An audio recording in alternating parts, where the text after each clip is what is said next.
අද මම රසවත් පරිප්පුයි නිවිති ව්‍යංජනයක් හදාගන්නයි යන්නේ. මුලින්ම මේ විදිහට හොඳින් සෝදාගත් පරිප්පු වලට රටලූණු, අමු මිරිස්, රම්පෙ, කරපිංච, සුදු ලූණු එකතු කරලා මිරිස් 3-5 කහත් සල්ප වශයෙන් එකතු කරලා දිය කිරෙන් මෙන්න මේ විදිහට තඹ ගන්න ඕනි. මම ඇත්තටම පරිප්පු හදන්නේ දිය කිරෙන් තමයි. දිය කිරෙන් දාලා තමයි තඹ ගන්නෙ. මේ විදිහට දිය කිරෙන් තැඹිගෙන එනකොට මම ඊට පස්සේ කරන්නේ මිටි කිරි ස්වල්පයක් මේ පරිප්පු වලට එකතු කරගන්නවා.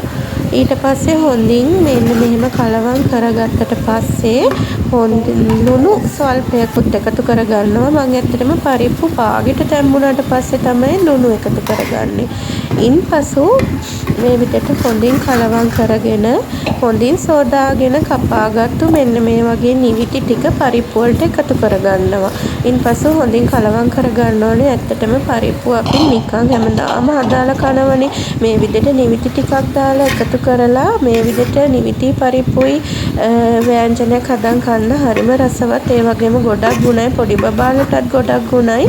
මේ විදිහට ඇත්තටම මෙහෙම මම මේ විදිහට නිවිටි ටික කලවම් කරගෙන ඉන්පසු මිටි කිරි ස්වල්පයක් එකතු කරගෙන ගන්නවා. මේ ඇත්තටම මේ නිවිටි එක කොළ පාටට ලස්සනට තියෙනවා. උයාගෙන ඉවරුණාට පස්සේ මේ විදිහට පියනේ මද වෙලාවක් වහලා තියලා මේ විදිහට ගත්තා. මේ විදිහට කලවම් කරලා ගත්තම බලන්නකො මගේ පරිප්පුයි නිවිටි ව්‍යංජනය මේක හරිම රසවත්. ඔයාලත් හදලා බලන්න.